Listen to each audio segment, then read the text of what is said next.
Hello everyone, welcome to Madhu cooking world. আজকের রেসিপিতে থাকছে নারকেলের সন্দেশ। পুজো স্পেশাল নারকেলের এই সন্দেশগুলো অনায়াসে খুব সহজ রেসিপিতেই তৈরি করে দেখাচ্ছি। আর আমার মায়ের হাতের সিক্রেট স্পেশাল এই সন্দেশগুলো এত মজা হয় খেতে, তাই আপনাদের সাথে রেসিপিটা শেয়ার না করে পারলাম না। চলুন এই ইউনিক আর একদম মজার এই রেসিপিটা আপনাদের সাথে শেয়ার করে নিই।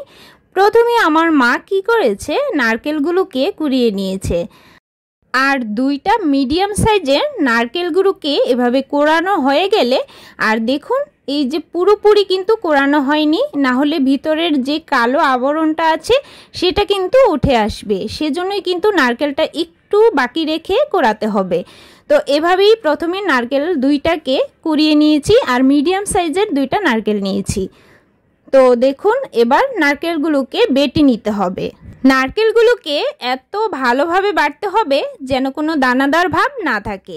একদম মিহি করে 2 থেকে 3 বার এই বাটাটা দেওয়া হয়েছে। অনেকেই চাইবেন ব্লেন্ডার জারে নিয়ে পেস্ট করতে, তবে আমি বলবো ব্লেন্ডার জারে পেস্ট করা থেকে পাটায় বেটে যদি এই সন্দেশটা তৈরি করা হয়, এতে করে টেস্টটা অনেক বেশি ভালো আসে। তাই অবশ্যই পাটায় বেটে এই সন্দেশটা তৈরি করতে চেষ্টা করবেন। নারকেলের এই সন্দেশ তৈরির জন্য আমি এখানে নিয়ে নিচ্ছি 2 কাপ, এরকম ছোট সাইজের 2 কাপ পরিমাণে চিনি। চিনিটা খুব ভালোভাবে মিশিয়ে নিতে হবে। অবশ্যই চিনির পরিমাণ কিন্তু কম হওয়া যাবে না, এরকমই হতে হবে, তাহলেই কিন্তু টেস্টটা খুব ভালো আসবে। তো নারকেলটা ভালোভাবে যখন বাটা হয়ে যাবে, তখন এর সাথে এই চিনিগুলোকে খুব ভালো করে মেখে নিতে হবে। আর মেখে নেওয়ার পর 5 মিনিটের মতো একটু রেস্টে রেখে দিব।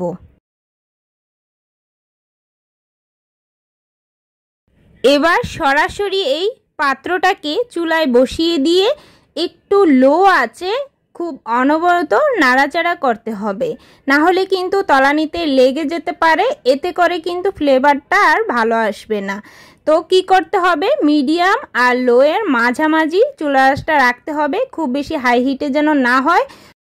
নারকেল আর চিনির এই মিশ্রণটা যখন অর্ধেকটা শুকনো শুকনো হয়ে আসবে, ঠিক সেই মুহূর্তে শেষের একটু আগ মুহূর্তে এখানে দিয়ে দিচ্ছি কিছুটা গুঁড়ো দুধ আর একটু এলাচ গুঁড়ো। এই এলাচ গুঁড়োটা দিলে ফ্লেভারটা অনেক বেশি ভালো আসবে। আর এভাবেই কিছুক্ষণ নাড়াচাড়া করার পর যখন দেখবেন যে পাকটা ধরে আসছে, তখন কিভাবে বুঝবেন যে পাক ধরে আসছে, তখন হাতে একটুখানি নেবেন, নিয়ে দেখবেন যে এরকম হাতে আর লেগে আসছে না। একটু গোল শেপ দেওয়ার ফলে কিন্তু হাতে আর লেগে যাবে না। ঠিক এভাবে খুব সহজেই গোল শেপটা দেওয়া যাচ্ছে। ঠিক এভাবেই হলে তখন নামিয়ে নিতে হবে। তখন সাথে সাথে নামিয়েই কিন্তু সন্দেশগুলো তৈরি করে নিতে হবে।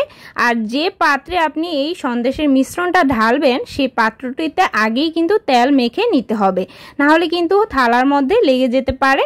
তো খুব সহজেই উঠিয়ে নেওয়া সম্ভব হবে। আর এখন আমি পিঠা তৈরির কিছু সাজ নিয়েছি, এগুলো দিয়েও করতে পারেন, কিংবা হাতে আপনি নর্মালি গোল শেপ করে কিছু একটা চামচ দিয়ে কাটা দাগ করে তারপর কিন্তু ডিজাইন করে নিতে পারেন। যদি এরকম সাজ না থাকে হাতের কাছে, তাহলে নিজে নিজেই কিন্তু হাতের সাহায্যে ডিজাইন করে নেওয়া যাবে।